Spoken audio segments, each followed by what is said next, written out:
All right, welcome everybody. Great to be with you. I have found a place here where I can lead this webinar. I'm so excited about it. I might look like I'm in a funny place. I'm in a recording studio whose lighting is a little messed up because I'm at an offsite location where I'm at another event, but I'm really excited to be here. Looking forward to this conversation. I've been excited about this conversation for a long time with my friend Donald Miller and the great wisdom that he's going to share with customers and partners, all of the Keap family members who are joining us. So I love seeing all of the people that are chiming in, where they're calling in from, people from all over the world. And it's appropriate that that's the case, because the information that we're going to share today, the things that we're going to get to talk through are really, really cool. As you know, I'm Keap, CEO and co-founder of Keap, formerly Infusionsoft. We have powered CRM, marketing, and sales automation for small businesses for a long time. And now what we're doing with the unified product line of Keap is so exciting. It's so fun to be serving entrepreneurs and helping them to grow their businesses. So love what we're doing, but I especially love the opportunity that I have whenever I can get together with other people who are so powerful, or who are so excited about empowering entrepreneurs. When, as you all know, our mission at this company is to empower entrepreneurs and to help you to be successful, to grow your business, to have the life that you want, the business that you want. We love doing that with Keap. Well, let me tell you, we have a partnership with StoryBrand that has been kind of years in the making, actually. And Don Miller, as you know, leads StoryBrand. He leads he leads Business Made Simple. And the things that he does to empower entrepreneurs are so closely aligned to what we do at Keap. And so that's why I'm so excited for this webinar. I'm looking forward to the opportunity. I've been looking forward to this opportunity to hear from Donald and to have him share with all of you the wisdom and knowledge that he has. It's going to be awesome to go through this. So without any further ado, I'm going to introduce my friend Donald Miller, the CEO of StoryBrand and Business Made Simple. Donald. Keap, it's so good to see you. So good to talk to you. You bet. Great to be with you today. It's going to be a lot of fun. It is. Well, if you're ready, I'm ready. I'm ready. Let's do this, Donald. Let's share some wisdom and empower some entrepreneurs today. Okay, well, let's start with who should be on the live stream and who should say adios, everybody. If you are on the live stream and you have a product, have a business, have a mission, have a goal, have a vision that you think can really solve people's problems, you have a product that can solve a customer's problems, you have a mission that you think will make the world better, and you're using a marketing sales funnel of some sort to get word out about that mission, there's a chance that you are struggling with how to talk about it. You're struggling with the actual words. You know, we love partnering with Keap because they have the software that we need to get the word out about what we're doing. They're like a digital version of a bullhorn, a digital version of a sound system where thousands and thousands and even millions of people can hear what you have to say. But if you've ever walked to the microphone to say something and you're not sure how to start, you fumble over your words, you tell stories and you see people's eyes glazing over. They're looking over your shoulder at the bacon wrapped dates that are being passed around you at the cocktail party. And you're not sure how to synthesize that message so that everybody says, here's my business card, will you please call me? Or will you please tell me about that product? Or my uncle is struggling with the exact same thing you're talking about. Can I tell them about you? Or if you're in an Uber and you talk about what you do because the person says, why are you here? You're here on business. What do you do? And if you're in an Uber and you say, well, here's what I do. And they turn down the radio and say, please, can you say that again? That sounds very important.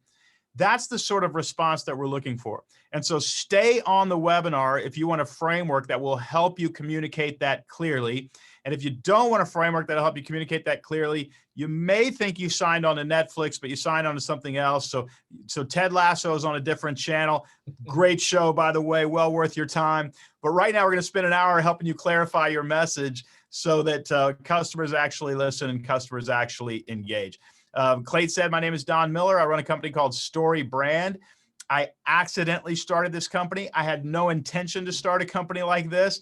I'd spent 10 to 15 years writing memoirs, writing books. And in order to write those memoirs and keep people turning the page in my memoirs, I just study story. And what I found out was story is an unbelievably powerful tool to get people's attention and keep people's attention. So I had some businesses come to me and say, hey, can you help us tell our story?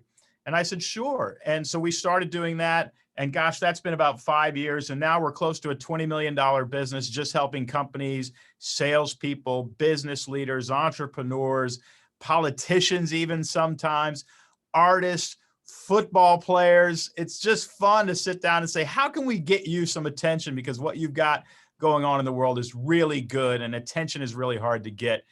And we've used the power of story to be able to do that. So I love this and feel really blessed and gifted to have, or blessed to have this second career helping you tell your story. I spent plenty of time telling mine, and now it's time to help you tell yours. The reality is most companies spend an enormous amount of money on marketing, and it's a waste of money. I'm a big NFL fan. I watch the Seattle Seahawks. That's my team. And one time I was watching the Seahawks about 3 years ago, and in the end zone were painted the words crucial catch. So I'm watching an NFL game, and in the end zone are painted the word crucial catch. They have 3 colorful bars on either side of the words crucial catch. And I thought, okay, this must be some sort of Polaroid film comeback. Maybe they got some digital cameras and they're saying crucial catch, catch the shot, catch the photo or whatever. I thought, man, that's really a confusing poll. If they would have just painted in the end zone, we got some new digital cameras, go to Polaroid.com. They'd sell a lot more cameras. Clarity always wins the day. Well, 2 weeks later, I'm watching another NFL game, and at the middle of the field during halftime, they're honoring a couple cancer survivors. One of them has a shirt on that says crucial catch. The other one has a shirt that says intercept cancer. And I realized 2 weeks later, I'd been so confused about what this whole campaign was. They were running a cancer awareness campaign, and I thought they were selling digital cameras. That is how bad that campaign actually was. And to think that they probably paid an ad agency hundreds of thousands, if not millions of dollars to come up with a campaign that would literally confuse everybody who engaged it. That happens all the time. And it doesn't just happen for big business. It happens for small business. I've reviewed now thousands of websites. I'll go to a website and I'll look at it, and I can't tell what you're offering. I can't tell what problem you solve. I can't tell what I should do to buy it. I don't even know what you're selling. I think a lot of times we are so close to our products and services, we know so much that we project that knowledge on whoever we are talking to. We end up talking over their head or confusing them. And here's the problem with that. The problem is nobody makes a purchase. Nobody buys a product unless they are extremely sure that this product will solve a problem that they have. Now, the reality is people only buy products and services after they hear or read words that make them want to buy those products and services. So what we need are some sound bites that we can repeat. I want to repeat that again. We need sound bites that we can repeat that let customers know what problem we solve. And the second that their problem connects in their mind to our product as a solution to that problem, they start pulling out their wallet and they start pulling out their debit card or their credit card to buy that product. So the goal for us as business leaders, business owners, as leaders, as artists, as producers, as makers, as creators, the goal for us is to state so clearly that we have a solution to their problem that they want to buy it. The goal is not actually to talk about how our grandfather started the company. The goal is not to talk about where we went to school. The goal is not to talk about the fact that we have a great places to work metric that's rising so we get to retain more staff. None of that is associated with their problem. We have to connect their problem to our solution in extremely short sound bites, and we need a framework to help us do that. That's the framework I'm going to unfold for you here in the next 30 minutes, and then we're going to take some questions and talk about it. So before we get into the framework, we have to understand why we need the framework and what the framework needs to do. In order to understand that, we've got to understand what the human brain is always trying to do. whenever you talk to a customer, their brain is always doing two very, very simple things. And the more we understand what their brain is doing, the better we can communicate clearly to them. Okay, you're going to want to grab a pencil or a pen. You're going to want to take some notes. Go ahead and turn off your phone. In the next 30 minutes, you're going to walk away with a framework that will help you reduce your message to 7 clear sound bites that will cause your business to grow. So the first thing that we have to understand that the brain is doing is the brain is always trying to survive and thrive. That is the job of the human brain. It is the main job of the brain, is to keep you on the planet and help you thrive while you are on this planet. God designed your brain to keep you alive.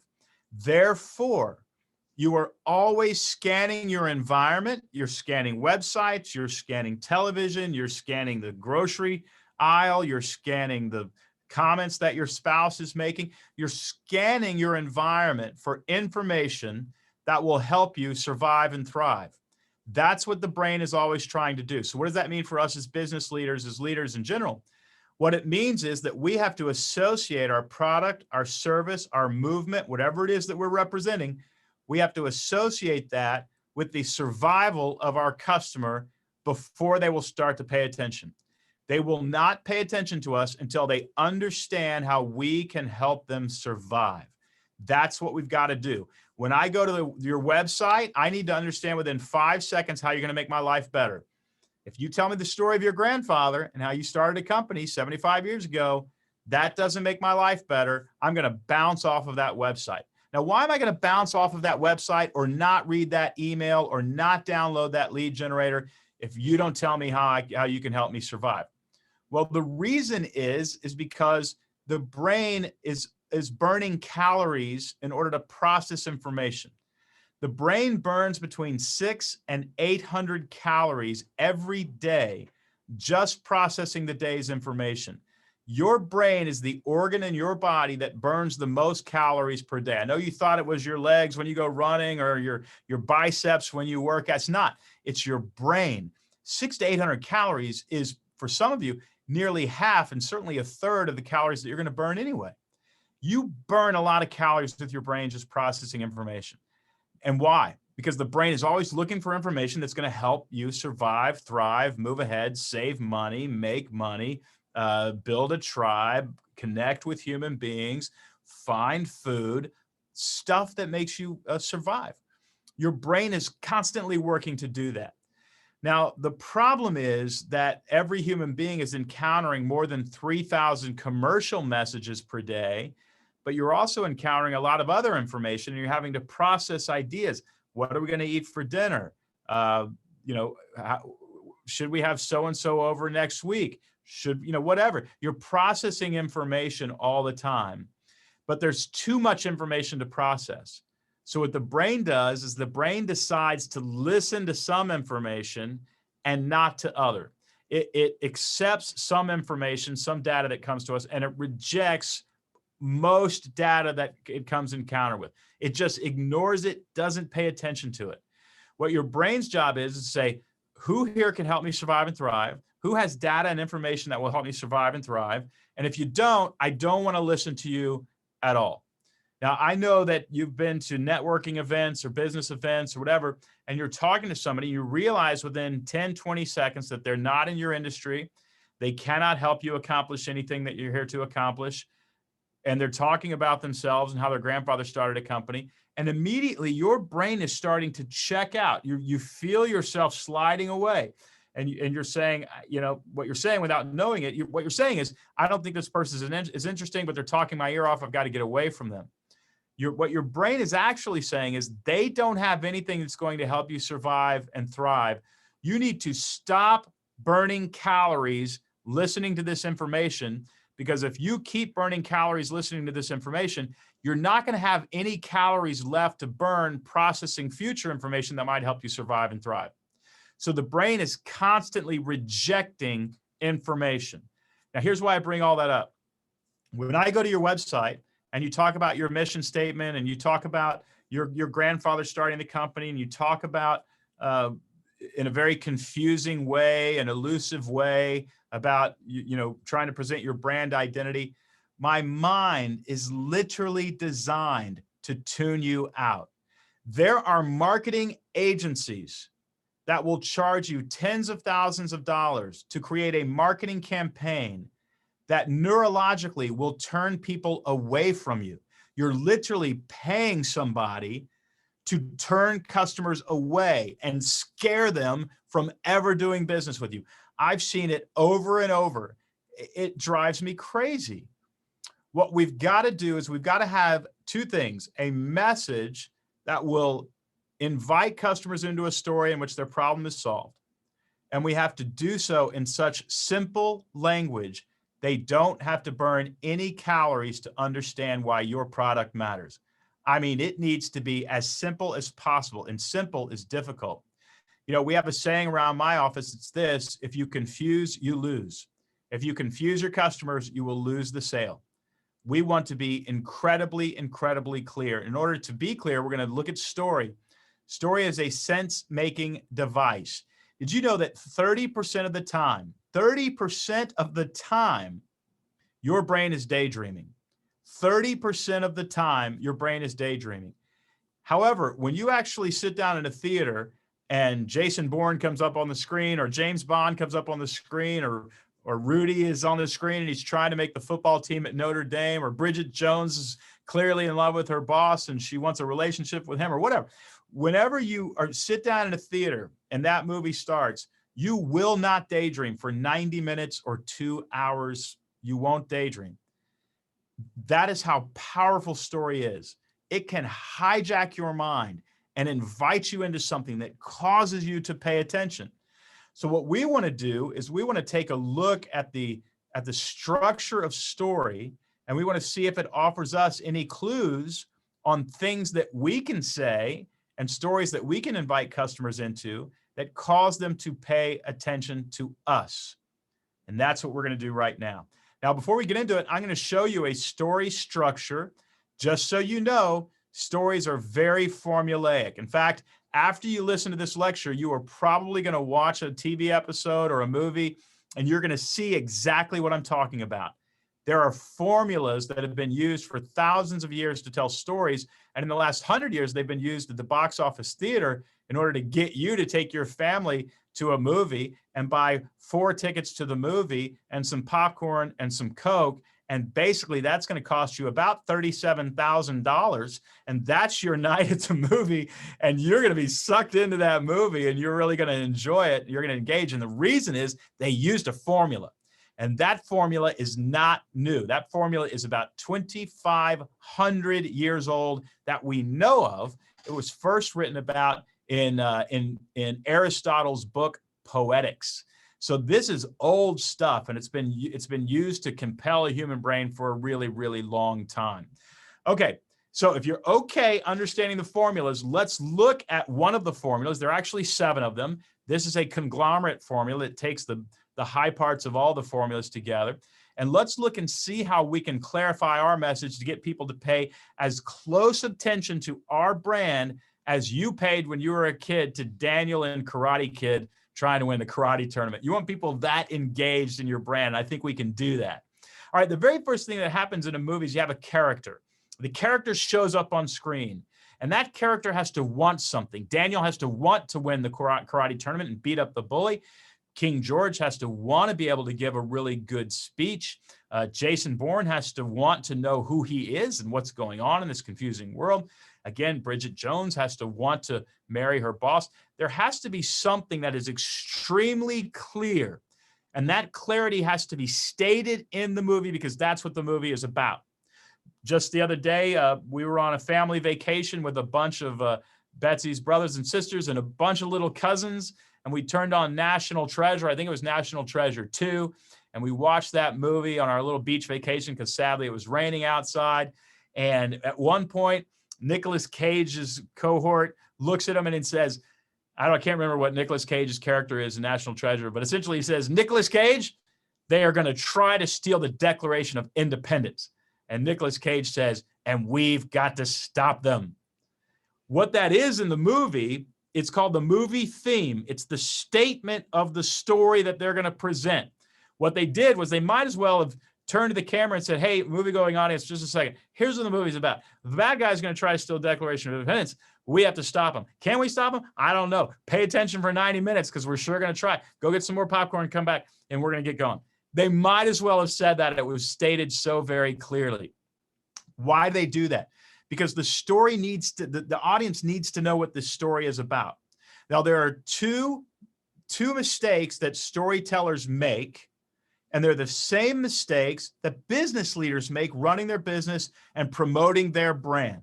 The two mistakes are, one, the business leader is too elusive at defining what the customer wants. They're too vague. They're too elusive. They're too hard to understand when they say, this is why you should do business with us. Now, I go to websites all the time. I look at lead generators. I read emails, and I can't believe how elusive some business leaders are. They will say things like, trust is the commodity we exchange. Trust is the commodity we exchange. I don't know what that means. It sounds like it means something, but it doesn't mean anything. We think we're being really poetic, but we aren't actually landing a punch. We're not actually telling the customer what it is that we offer. Trust is the commodity. We're too vague. Now, if I invited you to a movie about a character that is looking for fulfillment, let's skip the rest of what you're doing today. Let's go down to the matinee and let's watch a movie about a character looking for fulfillment. You're probably going to pass up that opportunity. Why? Because your mind can't get your head around what that movie's actually about, and you don't want to risk going to a movie and paying $6,000 for the ticket and the bucket of popcorn and the Coke. You don't want to risk that on something that you don't know is going to actually fulfill you and provide entertainment. Now, what if I was crystal clear and I said, you guys, there's a movie out at the local matinee. Another one of Liam Neeson's kids have been kidnapped, and he's got to save them. We're all going to go, oh man, he needs this. And we're going to go down, we're going to pay $7,000 for the ticket and the popcorn and the Coke. And we're going to see what happens. Why? Because it's crystal clear in our mind what that movie is about. Now, what does this mean? What this means is that when I go to your website and I see trust is the commodity that you exchange, I think that's really cute, but I don't know what it's about. But if I go to your website and say, and it says, do you have a leaky roof? Get a better quality roof at a lower price and get it done on time. Call us for a bid. There's no confusion about what you offer. I'm going to get a better quality roof. I'm going to get it at a lower price, and it's going to be done on time. We want to, whenever we do our branding and marketing, we want to come up with really fluffy, creative, clever words. Don't do it. Creativity is fine, but if you are clever without being clear, you're going to lose money. If you are cute without being clear, you're going to lose money. Clarity comes first. People do not move into a fog. They will not buy from you if you are elusive. So that's the first mistake we cannot make. As people inviting customers into a story, we have to be very, very clear what is in it for them. Don't get cute. Don't get clever. Get clear. The second thing that you've got to do is you've got to be careful that you're not offering too many things. Now, if you and I went to a movie and Jason Bourne wanted to know who he really was, but he also wanted to marry the girl, and he also wanted to lose 30 pounds, and he was thinking about adopting a cat, but he wants to do it ethically, so he's researching it because, he travels a lot, we're going to lose the audience. Why? We're saying that the story is about too many things. Now, if Nicolas Cage's cohort said to him, Nicholas, they're going to try to steal the Declaration of Independence, and they're also going to try to jack up the price of ice cream, so families get really, hurt when they're buying ice cream, and they're also going to try to affect batteries on electric cars to bring down the electric car grid. Wait a second, what is this movie about? This movie is about too many things: ice cream, electric car batteries, and the Declaration of Independence. It's too much, and the brain says, "Man, I got to work too hard to follow what this movie is about. I had to read Tolstoy in high school. There's no way I'm reading Tolstoy anymore. There's too many characters. I'm not going to burn all these calories because At the end of the day, I'll be so exhausted. And if barbarians come over the hill behind our cul-de-sac, but I had to follow this stupid movie, I'm not going to have any energy to fight the barbarians. So I'm going to shut this movie down. I'm not going to pay attention. I'm going to daydream. That way I'm safe tonight if barbarians come over the hill behind our cul-de-sac. I know all that sounds crazy, but it's actually the weird way that the brain works. What does it mean for you? Don't offer too many things as a business. You cannot be known for 2 or 3 things as a business. It's easier to be known for one thing. So choose, what is the one thing that this business will be known for? What is the one thing that the story is about that we're inviting people into? Now you pick that one thing and you stick with it. Now you can do some A/B testing. I love Keap software. We use A/B testing all the time. The Keap sales funnel will allow you to send some emails that say this and some emails that say this. And you're looking to go, gosh, we get an 80% open rate on this one, 20% open rate on this one. This one's probably confusing. This one's great. Let's double down on this clear message. You can actually test it with your market. So it's fantastic. 2 things you want to do when you define what you want. Do not be elusive and don't define too many things that you offer the customer. Okay. Next thing you want to do, you want to actually present a problem that you solve. Now that the customer wants something, that's what they want, but they can't get what they want, or they're frustrated because they don't have what they want, and it's causing them this pain. A story really gets started when there's a problem, when something is going wrong, when something doesn't feel right, when something hurts. That's where the story gets started. We have to have a problem. The hero has to have something that's standing against them, or there is no story. If I told you a story without a problem, you'd be bored instantly. If I said, I got a buddy, he lives in Los Angeles, he loves to play volleyball. And his friend called and said, why don't you come down to the beach? We're playing volleyball. So he walks out of his house, he's walking down to the beach, he's looking down at the beach, he sees his group of friends, they're playing volleyball. He's thinking, this is a great day. It's a beautiful sunny day. We're going to play volleyball. Goes down, plays a couple games with his closest friends. All the games end in a tie. One of them says, I'm hungry. Anybody else hungry? My friend says, there's a taco truck across the street. In fact, it's Taco Tuesday. They have brisket tacos, they have chicken tacos, they have avocado tacos, they have vegan tacos because it's LA. And if you get one, it's buy one, get one free because it's Taco Tuesday. So they go over and they start eating tacos, and their tacos are so good. Here's what is happening to your brain right now. You're listening to the story, you're going, okay, they ended in a tie, and then they ate some tacos. When is this story going to get started? That's what you're thinking. When's the story going to get started? I give you 5 more seconds of me telling that story before you actually check out. You're bored. Well, what do I mean when I say, when is the story going to get started? Here's what I mean. Where's the problem? A story doesn't start until there's a problem. So if my friend gets a call and says, hey, come down to the beach, we're playing volleyball. And he walks out of his door, he's walking down to the beach, he sees his friend, and suddenly there's an earthquake. The ground shakes, it rattles. He's down on all 4s. Oh my goodness, everything is shaking around. He looks up, he sees his friend. The beach parts, the earth parts. His friends fall into the hole in the ground. Now we've got a story. What's going to happen to his friends? Is he going to be able to save them? Are they going to be able to eat tacos later? All these questions that we're asking, and we're looking for the answers to the questions. So we'll pay attention for 90 minutes in order to find out the answers to the questions. And thankfully, they use the net of the volleyball goal. They put the net down there. Everybody climbs out of the hole. They go eat tacos, and they're safe. That's what the answer that we're looking for, right? There's got to be a problem. What does this mean for you running your business? Listen really closely. Never stop talking about your customers' problems. Never stop talking about your customers' problems. If you stop talking about your customers' problems, they will stop buying products from you, because the only reason they're buying products is because those products are solutions to their problems. And if you have not clearly defined what their problems are, what their struggles are, what their feelings of tension and frustration are, if you haven't clearly defined that, they are not going to pull out their wallet and buy from you. They're just not going to do it. Now, here's a good exercise. Print out your entire website. Print out the whole landing page. Then print out every lead generator. Then print out every email that you're sending in your Keap sales funnel. We will literally physically do this on paper. And we take them and we tape them up to an entire wall on an office.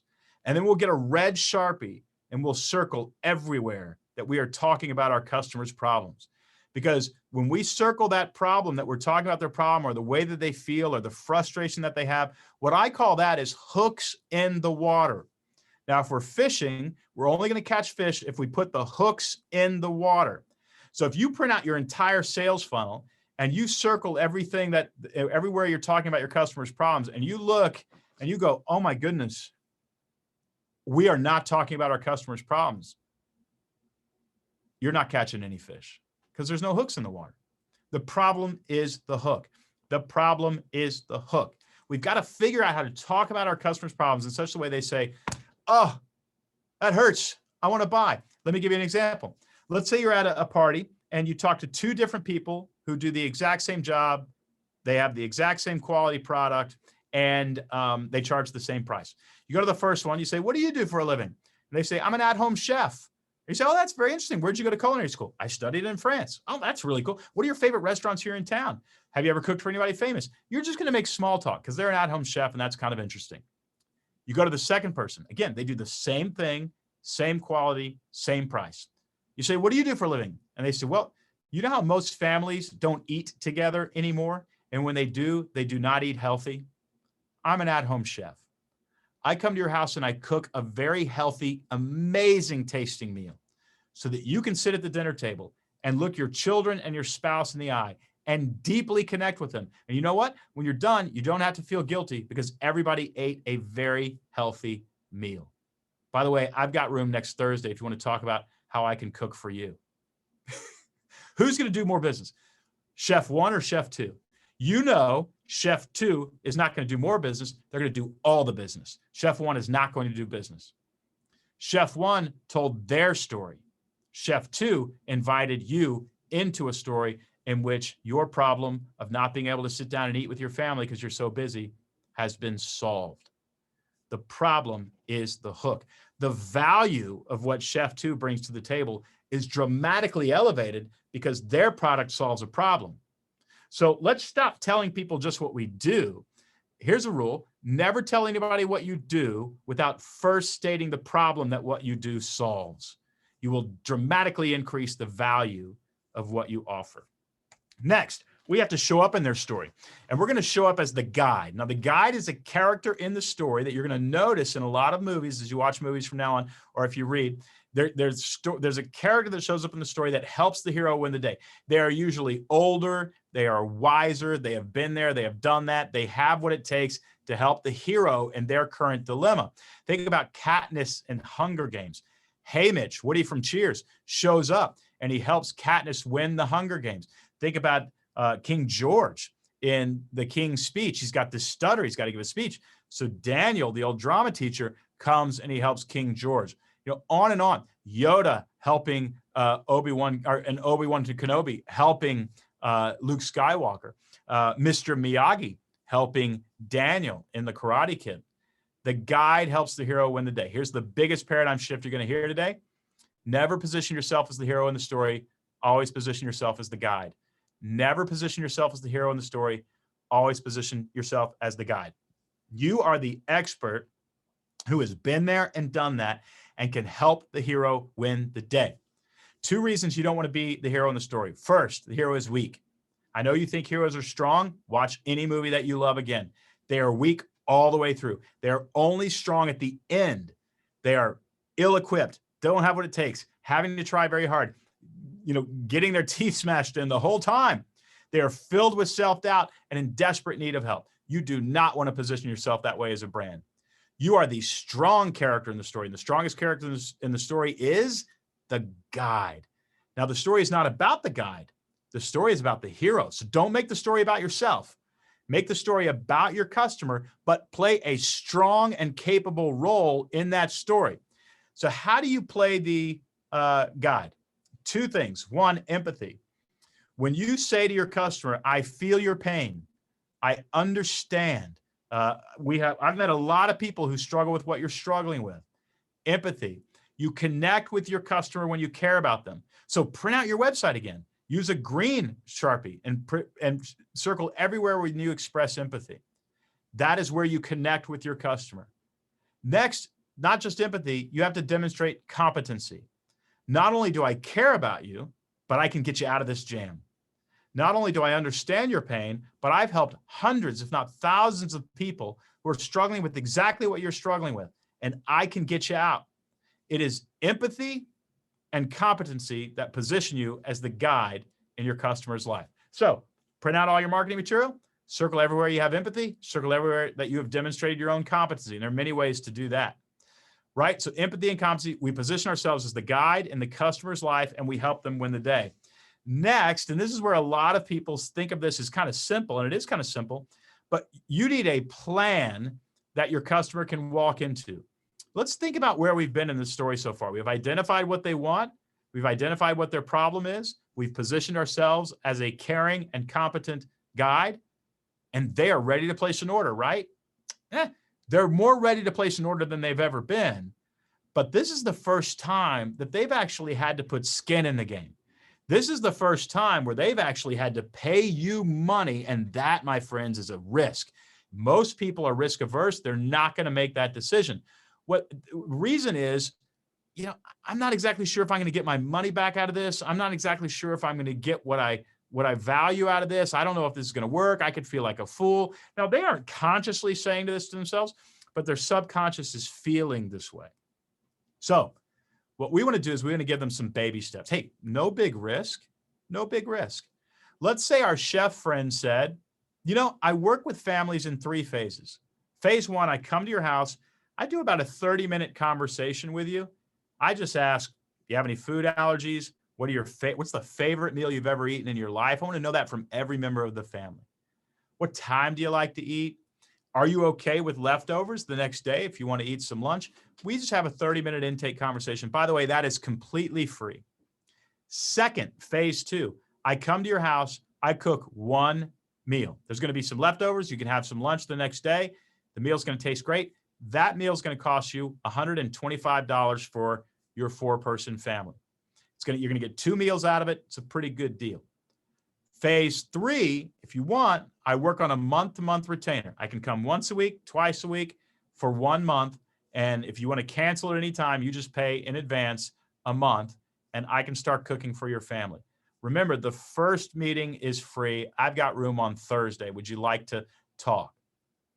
You know what? You just mitigated so much of the risk. You did 2 things. You mitigated the risk because it's baby steps forward. You also cleared the fog about what this relationship will look like, how much it will cost, and what your risk actually is. Remember, people do not move into a fog. They only move into clarity. So the plan is there to help them clearly understand what this relationship will look like moving forward. What this means is when I scroll through your website, I need to see step 1, step 2, step 3. You can have 4 steps. 4 steps work almost as well as 3 steps. You cannot have 5. 5 doesn't work. Why? The brain is being given too much information. 3 is good. 4 is not quite as good, but it's still good. 5 will not work. You need 3 steps. Trust me. Break down the phases that you work with a client in. Let's say there's 7 steps. Combine some of those 7 steps, give me 3 phases. And you're relieving the mystery about how we're going to work together. You're creating baby steps. You're negating the risk, or you're alleviating the risk that it is to do business with you. Plans are incredibly powerful. Now that we've got the plan, we've got to call them to action. And we need to be very, very strong in our calls to action. When I go to some websites, I see that they say things like, learn more or get started. Listen, learn more and get started. Those are both passive statements. They're not strong buy now statements.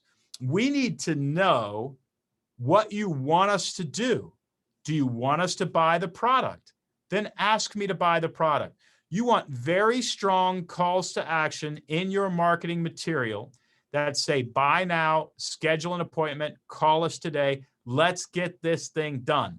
Now, I know what you're thinking. You're thinking, Don, I don't want to be the infomercial person, at midnight on television, sawing mattresses in half, saying, I've gone crazy, call us today. You only have, that's so embarrassing. I guarantee you that you are not that person. You are much more likely to be the person who is way too passive in your calls to action. You think you're speaking through a bullhorn, but you're whispering into the wind. That's what's happening. We've got to be way stronger. I think there should be one obvious button to press on your website. I think that button should be repeated in the exact same color, which should be a different color than anything else so that that button stands out all the way down your website. I call those cash registers, and you need a line of cash registers at the front of the store. Some of you are saying, learn more, get started. That's the equivalent of taking your cash register and putting it in stall number 2 of the ladies' bathroom of a retail establishment. Can you imagine walking around, you got some clothes that you want to buy, and you say, hey, I'm sorry, I can't find the cash register. Oh, sir, no, please. We are not just a transactional store. We are here for a relationship. We care about you. We don't just want your money.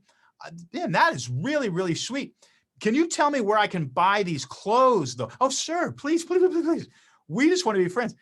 Can I walk out? No, sir, that's shoplifting. You do need to buy them. Okay, where is the cash register so that I can give you some money for these clothes?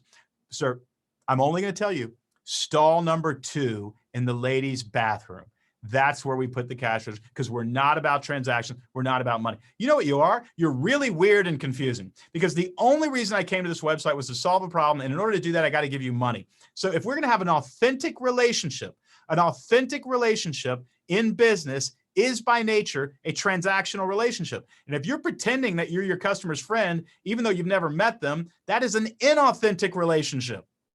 Think about it. It's a very inauthentic relationship. We respect people who have a product that can solve our problem and are willing to charge for it because they are confident that that product has value. Stop devaluing your product by being passive. Ask for money if it solves a problem. Stop apologizing for having a solution for people's problems. Give me a buy now button, make it another color, and run it down the page like cash registers. Stores do better when there are a line of cash registers at the front of the store and people are confident that they've got a solution to a problem. You've got great stuff. Charge for it and make it valuable. Another thing that you've got to do is you really got to tell people what you want them to do. Do you want them to attend a webinar? Tell them. Do you want them to buy your product? Tell them. People do what they are told to do, not because they are dumb and they are sheep and they're just followers, but because they are bombarded with 3,000 commercial messages a day. And they need you to say, listen, buy this product. Let me give you an example. I have a little, I don't know, tradition. I don't know what it is.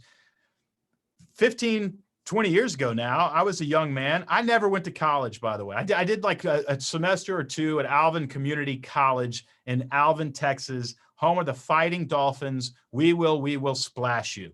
That's my alma mater that I didn't even graduate from. I was asked years later to lecture to a standing room only crowd at Harvard University. I go to Harvard University. It's an academic room that seats 400. I think 600 people showed up. The fire marshal, I mean, it was crazy. I'd released a book and it become a big bestseller. I remember walking across the campus that night, looking at the library and thinking, oh my gosh, this is so intimidating. I've never even attended college and I'm going to lecture at Harvard University. This is scary. Did the lecture. It went extremely well. The next day I'm passing a pawn shop. I see a little watch in the window for $20. And I said, I'm going to buy that watch. And whenever I doubt myself or doubt that God can show up and help me get through a tough thing, I'm going to put that watch on because last night was pretty incredible. Well, that became a tradition.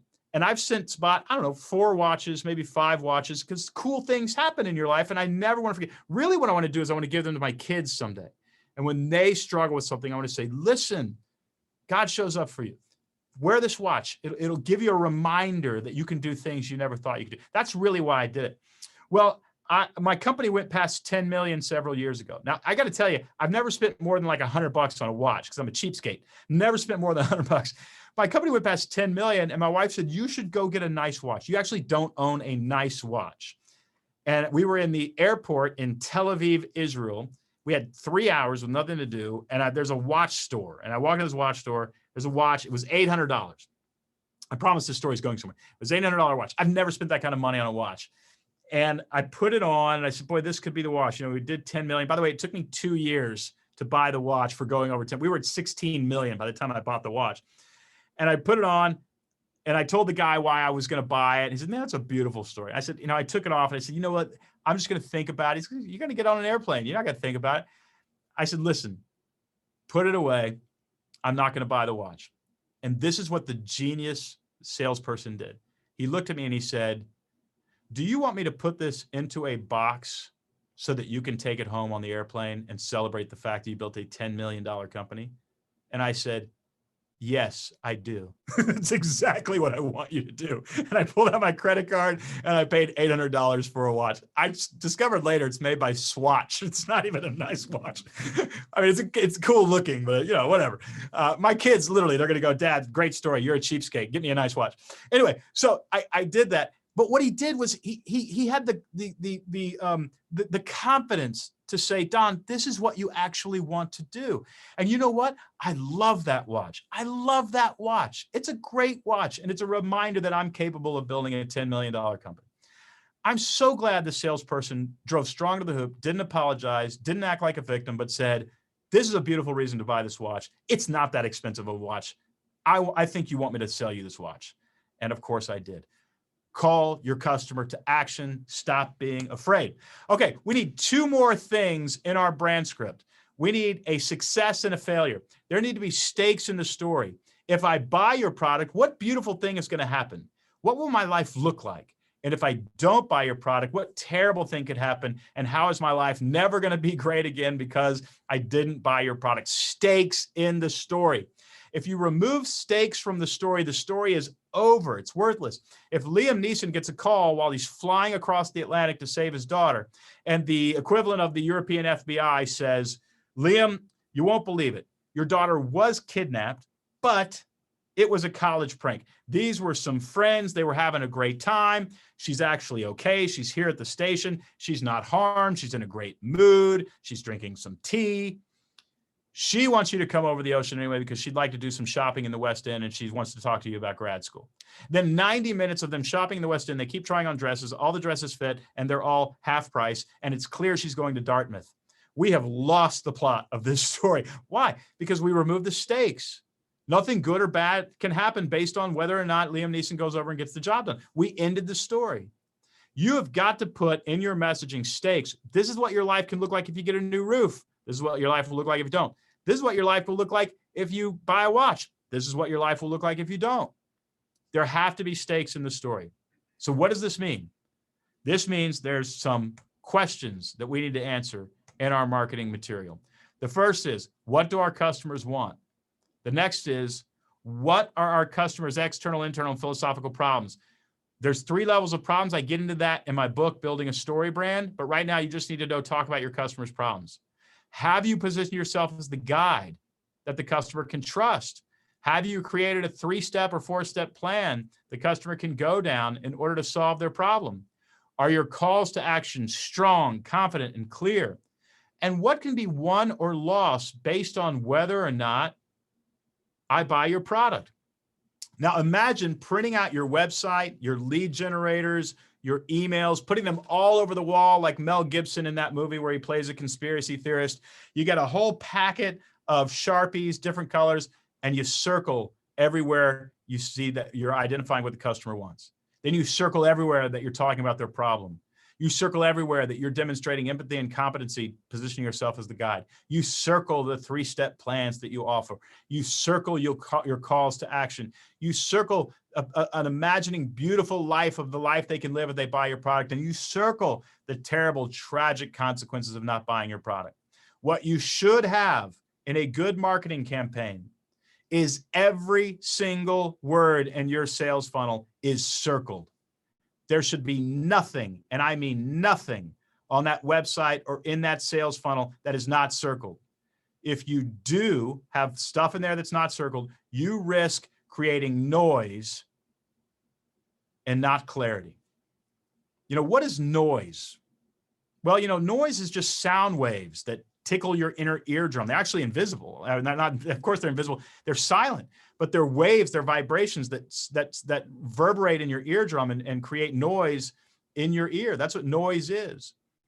But you know what? If you take noise and you cause it to obey certain rules, and those rules are hard pressed, you cannot break them, you actually create music. And music sounds to the ear very different than noise. Music is remembered. Music reverberates inside of us. Music is something you can dance to, something you can feel to. The brain understands music and it differentiates music from noise. When I print out your sales funnel and put it on my wall and get my packet of Sharpies out, you know what I see? Noise. A bunch of information that doesn't invite me into a story. And it's costing you. You're paying money for Keap. You're paying money for the software. Why not change the words inside of the sales funnel and invite people into a story and make music? Music that people can remember. People remember story. They forget everything else. And they're forgetting about you if you don't talk about your story. You know, here's what's beautiful. Words are cheap. They're inexpensive. They're just words. But the words that you use inside of the sales funnel can double, triple, quadruple your revenue because they actually invite people into a story. Imagine going to a concert of a band that you've heard of, and they get up on stage and they make noise for 2 hours. The audience would be nauseous. They would be nauseous. But we stay for music. We engage in music. Will you be one of the companies, one of the brands that creates music instead of noise? Will you invite customers into a story? I hope you do. All right. I've got a piece of software for you at mystorybrand.com, mystorybrand.com. It's completely free. There's a brand script there where I give you the sections of the brand script for you to type in your message. I use this tool all the time. Over, I think about 200 people, 150 to 200 people create a new brand script every day. And they've been doing that for 3 years now. We have thousands, tens of thousands of people are using our brand script software. Go to mystorybrand.com. It's going to help you do this. I also have a book called Story Brand, Building a Story Brand. You can get it on Amazon. And there's 3 things that you really want to do if you want to clarify your message inside of your sales funnel. First, create a brand script that will help you clarify your message. Second, clarify all your marketing material. I love printing that thing physically out and getting some Sharpies and start circling stuff. It's worth your time to do it. Then if you do that, you're going to attract more customers. And here's the thing. If you spend 10 minutes on it, you're going to attract a little bit more customers. You spend 30 minutes, even more. A couple hours, get your leadership team together, create a war room, put that stuff all over the place. Just every little bit of clarity that you create is going to work better and better and better. It's not an all or nothing thing. If you just identify better what the customer wants, if you just start talking about the customer's problem, if you just put some stakes in there, if you just make your calls to action clear and get them out of the second stall of the ladies' bathroom and put them up front where the cash registers belong, you're going to see some increases in business. You're going to see some increases in business. We've seen it work for thousands of companies. It will work for you. The reality is, if you confuse, you lose. Stop confusing your customers. Stop confusing your customers. Okay, I think a good marketing sales funnel, what you want to execute, what you want to build with Keap's beautiful software that we've used to grow our company to 16.5 million. We only have used Keap software to do that. We barely buy advertising. In fact, I didn't buy advertising until we were north of 10 million as a company, right? What I did was I just clarified my message and I worked really, really hard at that. I did that in what's called a one-liner, a wireframe website, a lead generator, a nurture campaign, and a sales campaign. Those 5 things that we created inside of Keap have built my company as long as I use a very clear message. If you want to take our online course, Keap is offering a great discount. Go to businessmadesimple.com/Keap. Use the code KEAP100. You get $100 off. You can hear this very lecture, but expanded. And I've got another on-demand course where Dr. JJ Peterson, Kula Callahan, and I teach you how to actually make a sales funnel. So you can sit there with your Keap software on one screen and me on your laptop, and you can make your sales funnel right there while we're spending time with each other. It works, it works, it works, it works. Listen, I'm a small business owner. I've got a staff of 30. I know what it means to wake up every day and have to make $20,000 or you're not going to be able to pay somebody. I make that money by clarifying my message and sending emails that actually get opened, read, and responded to using Keap software. I know we've got a little bit of time. I'd love to answer some questions. But the main thing I want you to understand is clarify your message and customers will listen. Clayt, I'm going to send it back to you and maybe we can take some questions. All right, Don, you're amazing. This has been so fun. It's been awesome to watch all the comments and see what people are saying, just the realizations people are having. You do such an amazing job of speaking clearly and helping people understand and get what the message is. And there have been some good questions here. So let's try to get to these questions quickly. I know we don't have a lot of time, but the first one says, assuming that today's most valuable currency online is attention, how do you keep your customer reader environment engaged with your content in order for them to trust and help them survive, thrive, and help them solve how they have a problem and challenge them to take action? I know that your stuff directly addresses that you've made available here with your offer, but any brief version of that you could share? Yes, the most important thing, of course, is clarity, but after that, it's consistency over time. Consistency over time. Clay, when I first started dating my wife, I knew she was the girl I wanted. I didn't have any questions about it. And she sat me down about 3 months into our dating relationship and said, Don, you're a guy who knows what you want really, really quick, and you're ready to take action. And I honor that and I value that. I'm not that kind of girl. It's going to take me a very long time. You're going to have to sit down with all my girlfriends. You're going to have to sit down with my family. You're going to have to come to Thanksgiving dinner. This is going to take you a while. Slow your roll. And later, I say that, Clay, because later, after we were married, I looked at my data for my customers and I realized that up to 85% of them were buying from me after email 20, 30, and 40. Yeah. And what they were saying to me was, Don, we're like Betsy. We're not like you. We're like Betsy. It takes us a long time to trust you. So, when they see those emails coming in week after week, even if they're deleting them, with every delete, they're seeing your name. By the way, they're not unsubscribing, so they still like you. And you're earning trust. Trust and familiarity go hand in hand. And if you stop emailing your customers, you're going to not be familiar and you're going to lose that trust window that you need in order for them to place an order. So I will say a clear message and consistency over time is how you differentiate yourself in the marketplace. Relationships move in 3 phases. Curiosity, how can you help me survive? Enlightenment, explain how that works. And commitment, okay, I'll give you my money. You pique their curiosity with probably your website, your one-liner. You enlighten them over even 52 emails in a row over a year. You enlighten them. And then finally they say, well, you know what? I need a new flannel shirt. Fall is coming. These guys have been sending me an email. They're having a sale and they buy from you. But if you send them one email in the fall saying you got a flannel shirt, they're not going to buy from you because you're not a familiar brand. So clear message, consistency over time. I love it. Thanks for sharing that. And I think everybody can see why the partnership that we have with Don and StoryBrand is so hand in glove, because you get that clear message out there and then consistency.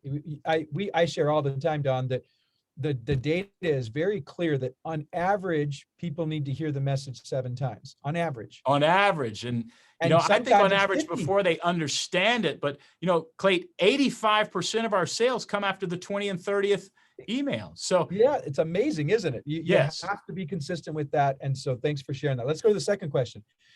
Being known for too many things, is it about too many offerings, even if the offerings are about the same solution?